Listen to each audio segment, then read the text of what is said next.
You're listening to My Evolved Life, a podcast that simplifies health and fitness and helps you maximize your life. My name is Vuna Win, and I'm the creator of the Evolution Training System.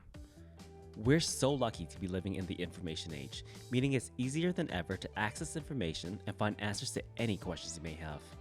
But isn't it confusing when you read information that's conflicting, or worse yet, just sounds wrong? I'll be sitting down with industry professionals to give you clarity and leave you with tangible actions you can take immediately to improve your physical, mental, and psychological health. On today's show, I had an insightful conversation with Miryah Scott about body image. We covered topics like the relationship between your body and happiness, the importance of having a growth mindset on the trajectory of your life, and the importance of not letting the opinions of others affect your life. It was such a powerful conversation. Let's get into it. Today we've got Miryah Scott. Miryah is a 3-time world champion fitness model. She's graced the cover of multiple international magazines and has been praised to have the best body in the world. And today, Miryah she aspires to create freedom, balance, and authentic connections through her company, Freedom Fit Pass.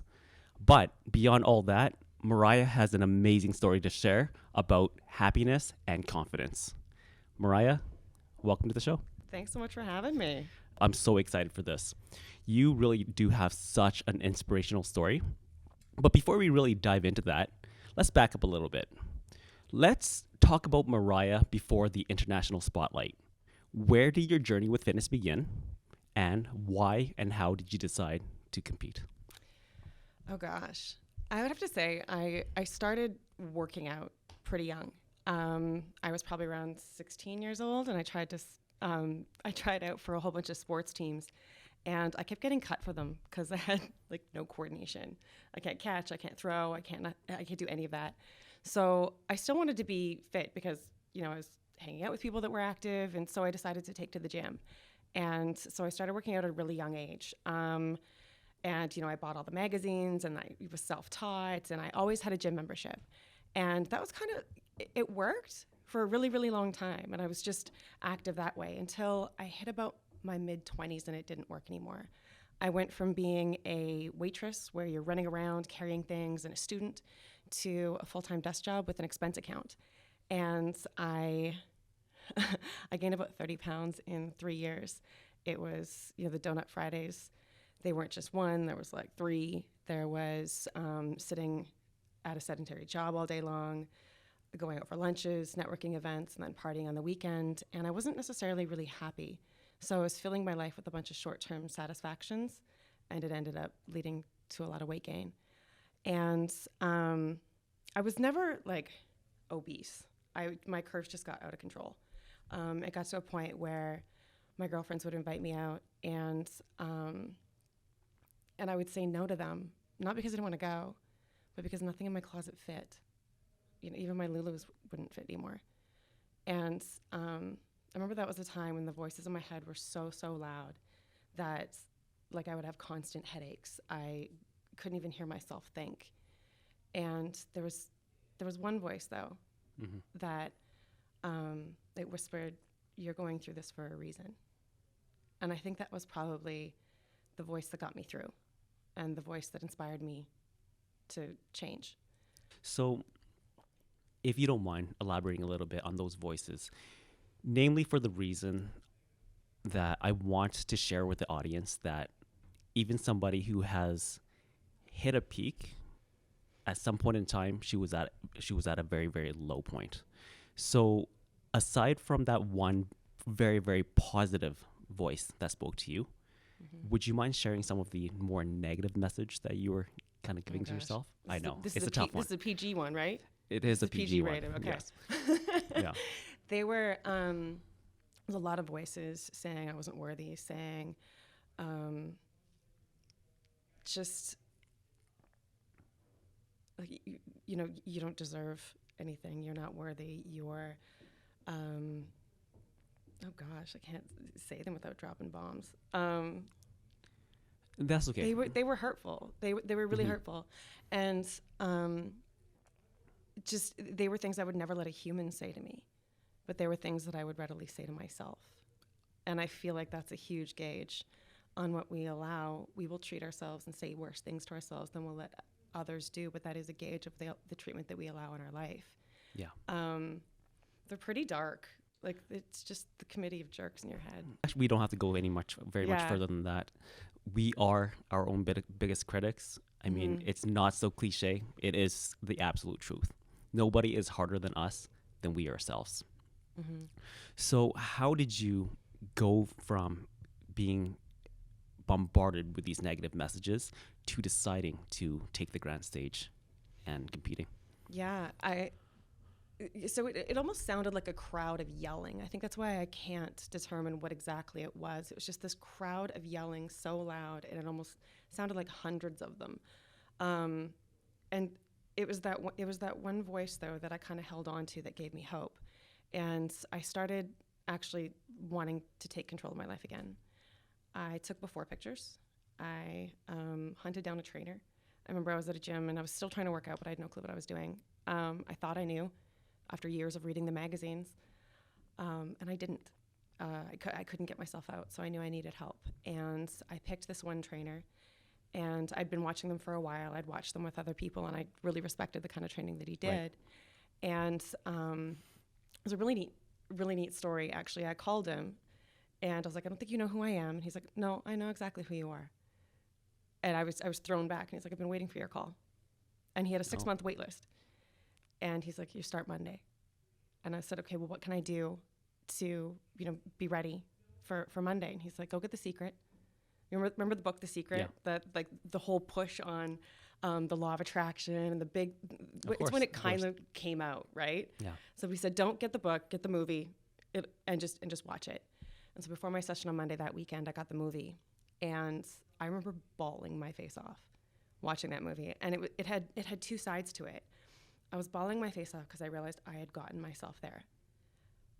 But simultaneously, as we all know, I also had the power to get myself out. And then that was the kickoff to my training. It was a year with him, and I lost 20 pounds in a year, changed my life slowly. And it was adapting to the lifestyle of just, I started to party less. I started to hang out with those friends a little bit less. I started to pick healthier things more. And that was over the duration of a year with them. That's a great message. We have the inherent power to get ourselves out of anything. So I do want to take a moment to acknowledge the fact that you were in a state where these voices were to a point debilitating, but you took it upon yourself with a little bit of help, albeit, to get out of that rut. Now, a lot of people, they suffer the same negative voices in their head, but they let them debilitate them for eternity. They do. So you decided to get a little bit of help. Is that something that you would recommend to somebody else? Absolutely. Absolutely. Like I did a lot of the work while I was getting help as well. And I think you can do some of the work on yourself. Like there's journaling, there's reading, but then you can almost like the amount of self-help books you can read can almost give you an issue. You have to kind of go out there, and the external guidance is so valuable. The accountability, the knowing that you're not alone, I think is a huge part of it. Like trying to fix something alone where you don't know where to start, too embarrassed to share that that's what you're going through. And when the voices are that loud telling you you're not worthy, they're also telling you can't share. They're saying you're alone in this. You're always going to be alone in this. You don't deserve help. Nobody wants to help you. Name all the bad things you can say. But so when you do get help and you feel that external support, it helps quiet them. I completely agree. Very much in alignment with why the show exists. You can read all the books you want. You can listen to audiobooks, read physical books. Sometimes you do get overwhelmed with that information. And how do you start to apply that information? And sometimes you require that external helping hand. Yeah. Would you mind just talking about that slow progression through your competition? Oh, okay. Yeah. So it took a year for me to lose the 20 pounds. Yeah. And then my trainer at the time had asked me, have you ever thought of doing a show? And I'd always been the one that had bought like Oxygen magazine and put it on my treadmill to run. And I was like, what do you mean? Like those girls in the magazines? He's like, yeah. I'm like, oh gosh, like, I don't think I could ever be one of them. Like, I mean, why? I don't know. And he's like, think about it. You've got the shape they look for. So I waited. And I decided, why not? I wasn't doing much. I wasn't really satisfied with my job. I needed a goal.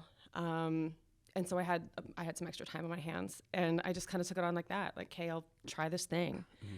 And it started out being something that I could just apply my energy to, that I felt good doing. Because we can either stay in a space and struggle with staying still, or we can struggle trying to progress ourselves to somewhere new. And I love growth. I'm like addicted to growth. I'm addicted to learning. I'm addicted to becoming a better person. So that first show was really me like pushing the boundaries on what I thought I was capable of. I never thought I could like diet like that or train that hard, or I'd never thought I could push through soreness like that. I never thought my body could do those things. So I ended up, having a better body after my first show than I did when I was 18. Like it was awesome. And I was just so excited that I discovered this new part of myself. Very unbalanced, mind you. It was obsessive. It was for sure obsessive. So I did my first show, and I'd never even seen one before. It was just a cool goal. Yeah. I didn't even know. But I went, and I was just so happy to be there. I was just standing in front of these judges, did not even care what they thought. And I think that's probably why I won. Yeah. Because I just didn't give a crap what they had to say. I was just confident and happy in my body, and the energy just like glue on stage. It was like a magnet, and that's what attracted it. And at what point in that journey did you ever think that one day you were going to be at the pinnacle of the fitness world? No, not at all. I was just totally in the moment. I didn't even think about winning. I didn't even know that was possible. I didn't even know what winning would do. And then, like, to God's grace, I ended up winning this thing they called a pro card. And the pro card is like where they kind of have like all the winners in this like pro category apparently. And the pro card then awarded me the ability to go to the world championships. That was probably like 3-4 months later after that. And then, so when I decided I was going to go, I then realized I was going to be on stage next to all the girls that were on the magazines that I used to be inspired by. It was nuts. So I trained really hard for that. Again, not even thinking I would win, just going for the experience, like not even remotely focusing on the result, just enjoying the journey, the push, the holy cow, this is crazy. Might as well try it. It's a cool opportunity. Again, continued to push really, really hard in the training, obsessive. But I borrowed a bikini. My mom made my costume. Like I didn't even do my nails. Like and all the girls had like long hair and some enhancements, and I came out with short black hair, totally natural, like not even made up at all. But I was made up, but it was just not how somebody usually preps for one of those. Yeah. It was pretty. I was just there for the experience, and I remember being there at the show that day, and I was behind stage. Going up to all the girls and be like, oh my God, I saw you on bodybuilding.com, and oh my God, I saw you on the cover of this magazine. My name's Miryah. It's so nice to meet you. And I was just like, I saw all these people that I'd been watching for years there, and it was just, I was blown away. And so, again, just showed up and walked on stage, and I didn't really care too much. They weren't paying my bills. I was just happy to be there, happy for the experience, happy for the body, happy for the growth. That was it. And so when I won, I was shocked. Not only was I with the women that I idolized, I couldn't believe I actually won. And that kind of changed everything. That was also the show that I was offered to do a test shoot with Oxygen magazine, which was the magazine I was on, looking at and learned how to work out at since I was like 16 years old. It was nuts. So I did a test shoot for them. And then it just kept rolling. It was pretty unreal. So this is really the meat of the conversation that I want to get into. 3-time world champion, multiple magazine covers, best body in the world. But somewhere along that journey, your emotions took a toll. And there was a very, very much a disconnect between this pinnacle that you were on, but the emotional sadness, if you will, that you felt inside. I think this is a very, very important message to share with the viewers. Yeah. Would you mind getting into that? Yeah, absolutely. The first two, like my qualifying show and my first world championship, I had no idea what was going on. And then everybody, there was the magazines kept coming and the photo shoots kept coming. And then, I was going to do the second world championship. And that's where I could tell my ego kicked in, because a lot of them called me a fluke. They said, she's a fluke. She can't do it twice. Whatever. That was just weird. And so I was driven to prove them wrong. And that was probably my hardest show. That was where the voices started to come back. Because it wasn't for me anymore. It was about wanting external validation. I wanted them to accept that I deserved it. So I was proving something to someone. And so it was really funny.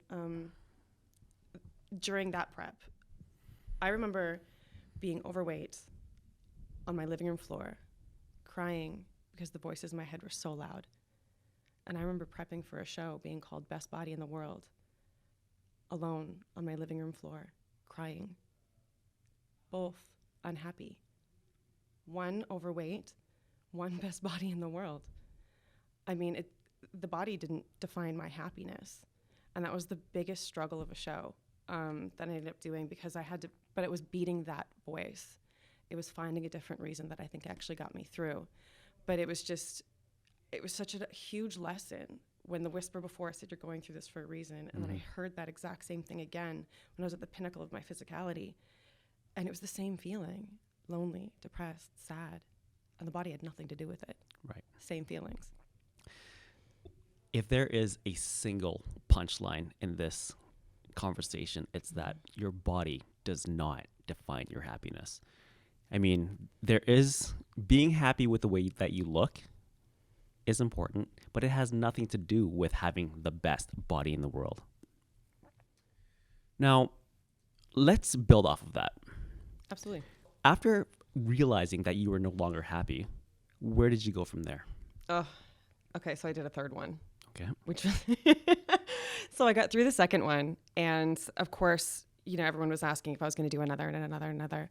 And I really didn't know.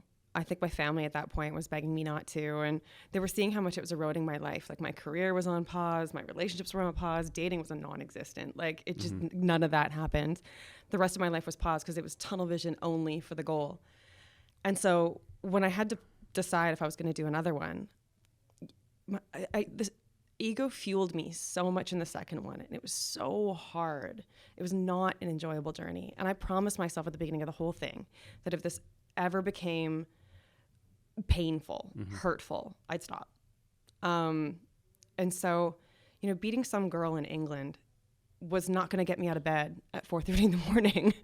It was not, my ego was not going to get me through, let alone win, because one of the reasons that I did so well on stage is because I had a level of confidence, because I was so aligned with my values when I was doing it. Those are really what drove me, and I didn't need the win. I wanted the experience, and I was there just for all of that. So when I decided to do the third, I found this realization that nobody had won 3 in a row. So I could be the first person in history to win 3 world championships in a row. And so I made myself a promise.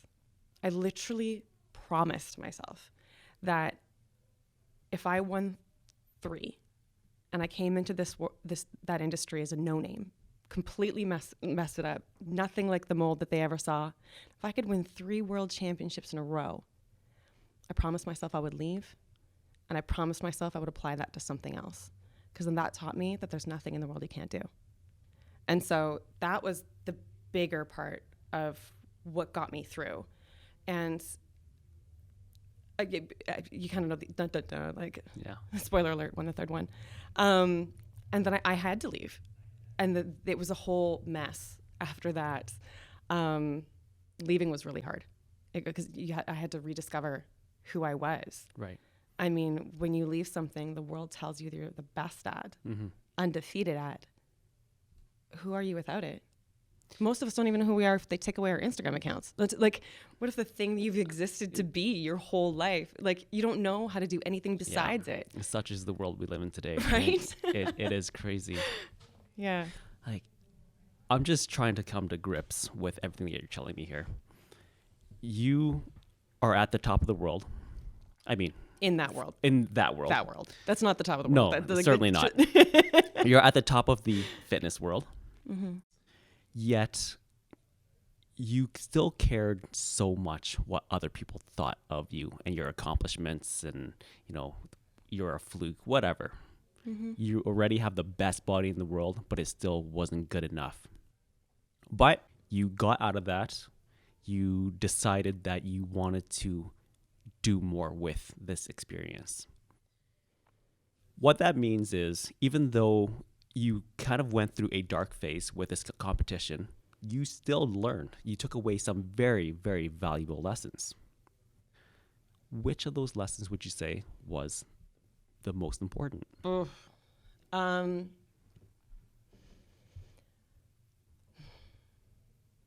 I would have to say that when you live a life aligned with your values, and mine at that time was growth,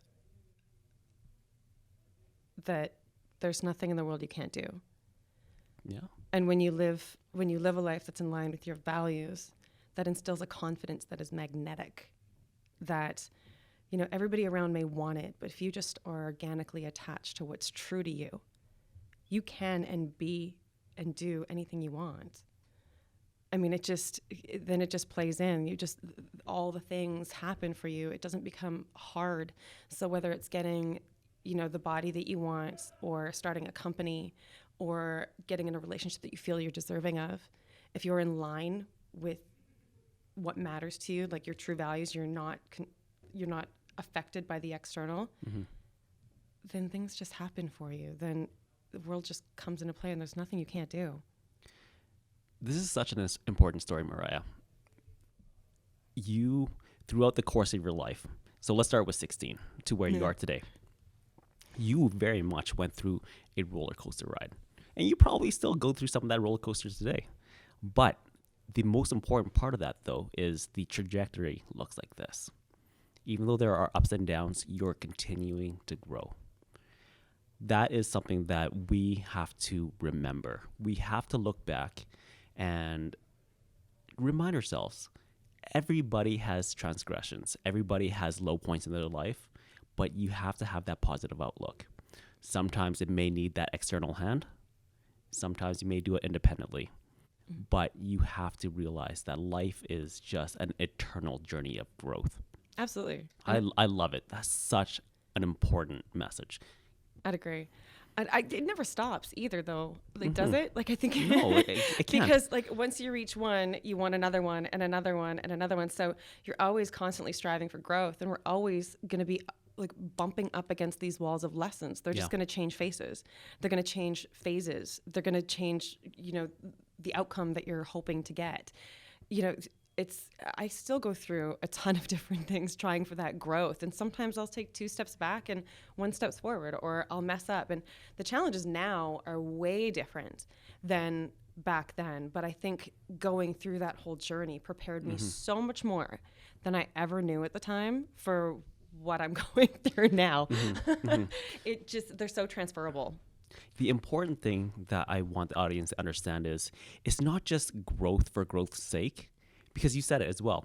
Everything you do today is aligned with your values, right? So as long as you're in a growth mindset, but the things that you're doing to grow are actually in alignment with what you believe, what's important to you, what you value, that is the ultimate, that is the pinnacle of life. Totally. Is it not? Yeah, totally. It's all worth it then. So taking away these learnings, taking away your values, this growth mindset, how do you approach your body today? Oh, it was such a mess to get to the spot that I'm in now. Like, oh God, when you're in something for 5-6 years, and how much of your abs are showing are directly tied to how much your self-worth. Yeah. It takes a long time to get out of that. Like, I had eating issues. I had body dysmorphia for sure. I didn't know how to do anything because my entire life was calculated, like how much you sleep, what you eat. Somebody told me what to eat for 5-6 years, like literally on a spreadsheet. I didn't know what to do. Yeah. Like calories out was calculated. Just restaurants were a black hole. I couldn't go out and socialize with friends. I had to relearn everything. So I have an issue with all in and balance. I mean, Oh, it boy. is it's a value of mine, but I still Yeah. believe that values can be things that we're striving for. And balance, I mean, you're always striving to stay on balance, right? Right. It's any metaphor you can relate that to. Yeah. So I swung the other way again for a bit. Went out and partied too much for a while. Definitely I was still trying to work out, got lost again. Like it probably took another, I'm gonna throw a dart, like 5 years to kind long of get time. like back out. Well, I left in 11. Yeah. So I finally started to like rediscover myself at around like 4. And I think I'm humming now. Like I think I finally have balance. The obsession's gone. The validation of the way the body looks is gone. A lot of my friends say I'm on a diet. Like I don't focus on what I eat ever. Like I don't obsess about it at all. Right. You will never catch me counting calorie ever again. And I don't think I can ever eat cucumbers anymore either. I've eaten way too many in my life. Yeah. No. Fish and cucumbers, I can't handle them anymore. But I think it took me a long time to find where I am right now. And I struggled in the gym for a long time. Like I had the best trainers in the world tell me how to train. I had them tell me what to eat. I know how to work out. I've done it. I've achieved it. But there was just this like thing lacking. I wasn't happy doing it. So, going to the gym and the ball cap on and earphones on and the same people there doing the same things. They're all looking the same, running through the same routine. And it's just so lonely. I got so lonely. And like I told you, I worked out since I was 16. And a couple of years ago, I remember I went into the gym, like I always have. And one day I just felt this like loathing, like just like this hate.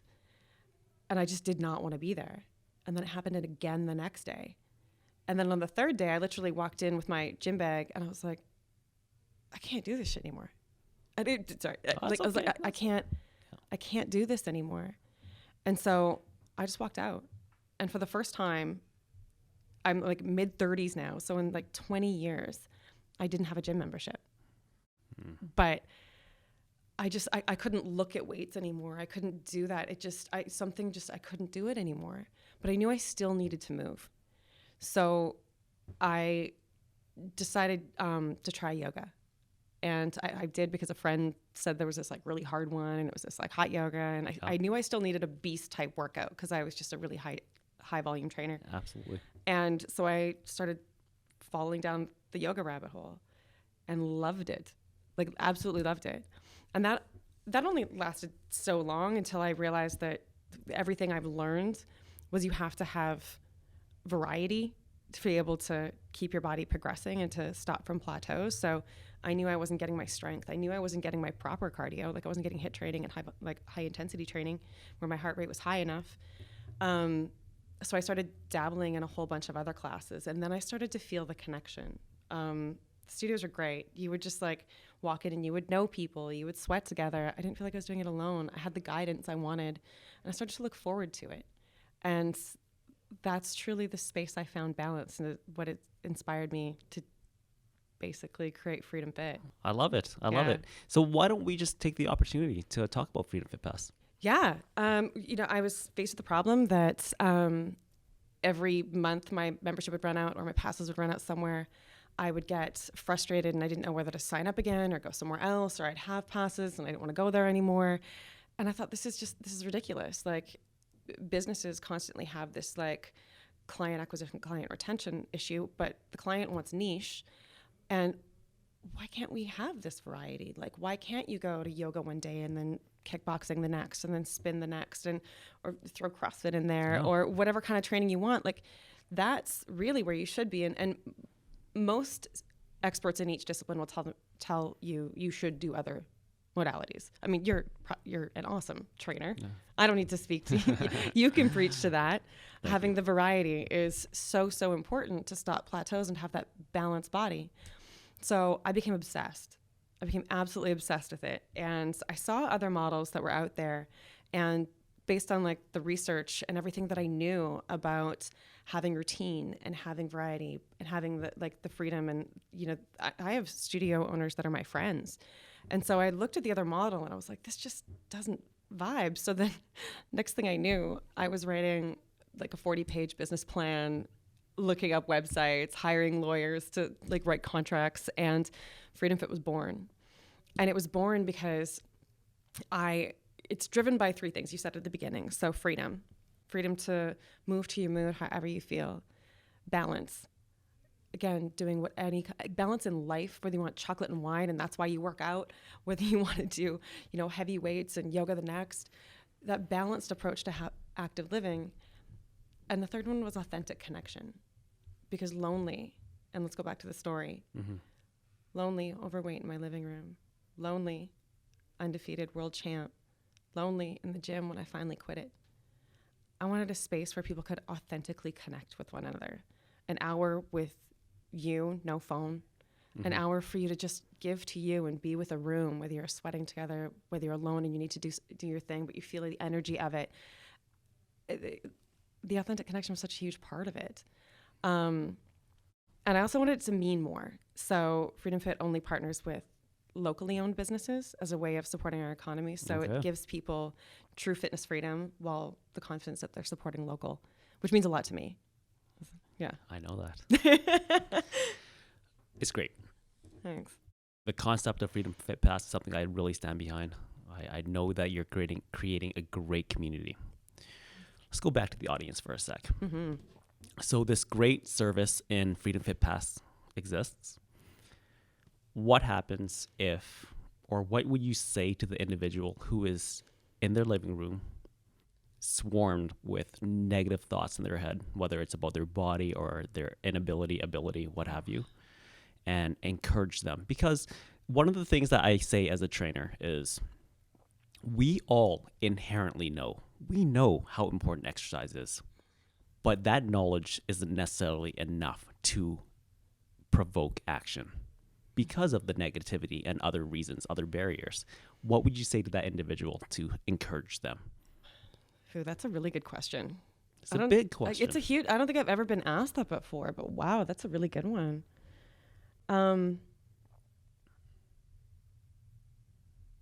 There was one way of thinking that I think really, really helped in the beginning. In the beginning, when I was just starting to take control, I would ask myself a simple question.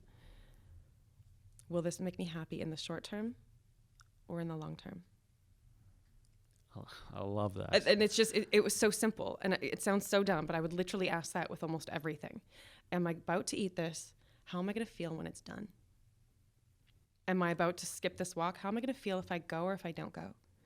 And I would really do a gauge of what am I going to feel like short term versus long term, and which one is it satisfying? Let's really elaborate on that, though. Just I do want to leave them with something tangible, something practical. When you evaluate long term versus short term, what is short term and what is long term? It may be relative to what the action is, but give us something. Yeah. So if you're thinking there's, something you want to eat, and yes, you really want it, you're craving, you're literally salivating looking at it. What's the emotion you're going to feel as soon as it's done? Okay. Versus what is an alternate thing you can do that you're going to feel better long term? Because there's a principle called the slight edge. And what makes the slight edge really, really powerful is that it's a book, actually, by Jeff Olson. And it's a fundamental book that actually changed my life. And it's about the tiny little decisions that you make in your life that don't actually mean anything, but off the get-go. Like, it's not going to mean something if you eat one more burger. It's not going to do something if you have one more drink. But those tiny little decisions added up literally change the trajectory of your life. And that is what allowed me to take back control, and that is what can allow anybody to take back control. It's not this big, huge thing of 3 world championships. Like, no. It was tiny, microscopic decisions that can change anybody's life. So start with anything, and your confidence then grows that you can take on any decision. And it's really important to note that it's those incremental steps, whether they're positive or negative, mind you, right? If it's incremental negative, then it could lead you to a really bad place, right? Totally. But incremental over time, positive, will just I think everybody, if you make the negative ones, though, we all do. Yeah, I still of course. do. Yeah. Like we all make, 2 steps back before we can take 1 step forward again. Like that backwards thing happens all the time. But the beautiful part about that principle of it being small is that that's not going to completely set you off. So just make more good ones than bad ones, and you're going to be where you want to go. And it doesn't have to be like a huge, lofty, massive goal. I think we all get intimidated. Like, I never thought it was going to be 3 world championships. I never thought I would actually have a company. I just took like 1 tiny little step. And I think it's still a message that I struggle with now. I don't think it's a message that's ever quite done. Right. We always, every day, are like, hey, 1 little thing that I can do. So when it comes to exercise, that incremental step could be going to a single class a week. 1. Then to the next 3, maybe in the next couple of months or what have you, right? And eventually over time they add up. You build that confidence, and there you are. You're a regular. Absolutely. So Freedom Fit Pass. Yeah. How do they find it? freedomfitpass.com. I mean, I understand that everybody has, to go back to your point a little bit, I want to touch on that. There's so many people that are, intimidated by classes, and I actually was a lot too. You think it's this certain stigma of super fit people all in a room. I think there's like music videos and stuff made about the stigma of what it looks like. And that was actually one of my barriers too in starting out. And I want to help remove that. So part of what Freedom Fit offers is a free consult to help you find classes that you'll love. So you're not scared to walk into something and be intimidated by it. We really want to put the right people in the right rooms and the right spaces. It makes our studios happy. It makes our members happy. And it kind of takes away that little bit of a barrier that people have. So we offer a free consult to help people find the spaces that they're inspired by and they want to keep going back to. Like I said, it comes with every membership. So the free consult comes with it all. We also have member benefits. It's any class, any studio, no blackouts, which is super huge. It means you can go to primetime classes. You can go to the best instructors. There's a spot. The studios welcome our members, which is huge. It allows just like the no restrictions. No restrictions. Which is freedom, right? Freedom. Balance. Freedom. I love it. Okay. So whether it's with Miryah or with Freedom Fit Pass, what's next? Oh goodness, that's a really good question. I'm still very, very focused on Freedom Fit right now.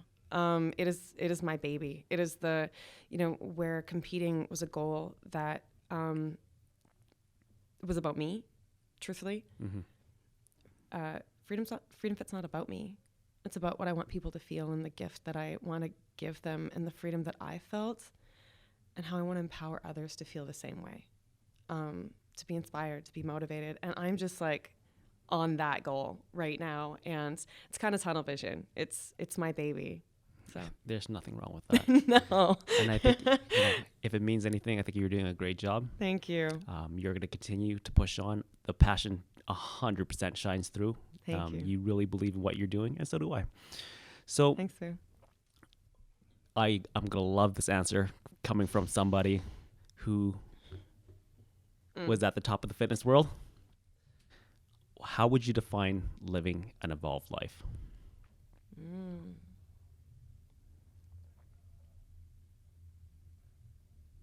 Really good question. Holy cow, really good question. It's going to sound like such a fluffy answer. It really okay. is. It's okay. If there's anything I've learned, it's that nobody's opinion matters but yours. Nobody's does but yours. I mean, the only reason that I actually won those shows is because I didn't care what the judges said. That's what made me win. Because I had the confidence in myself, and that was magnetic. That was happy.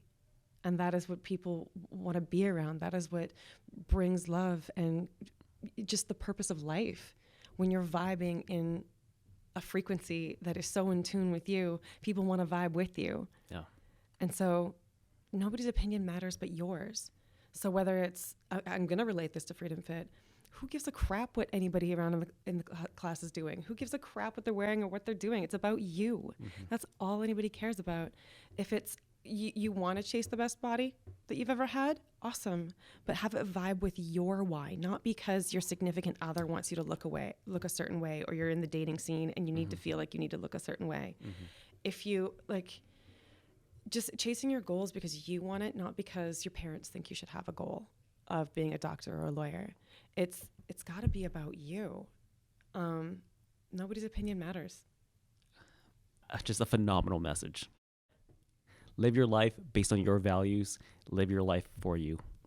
Yeah. Not, I mean, that's, correct. That made it sound a little bit selfish. No. Okay. I don't want people to like, I don't want people to not try things because they're afraid of like negative judgment. People are going to love and support you if you're happy about it. That's great clarification. Yeah. Thank you for that. I love it. There's nothing more I can say. I really love what you're doing. I love your message. Thank you for being on the show. I'm so honored. I'm glad you're doing this. Yeah. It's like, it's getting great messages out. Thank you. We need it. We do. We are living in a time where there's a lot of negativity. Mm-hmm. I understand. It's fine. But as much as we can, provide some positivity and just provide people with good stories, good information. We'll do so. Yeah. Keep going. Thank you very much. Thanks for being on the show. Thanks so much. We'll see you guys next time. Hey guys, thanks for watching. If you enjoyed this video, I'd recommend that you subscribe to our channel at Evolution VN, and you can do so below. Each week, we'll be releasing a new information-packed interview, which will simplify your health and fitness and help you maximize your life. So, subscribe below to be notified whenever a new video is released. Until then, live an evolved life.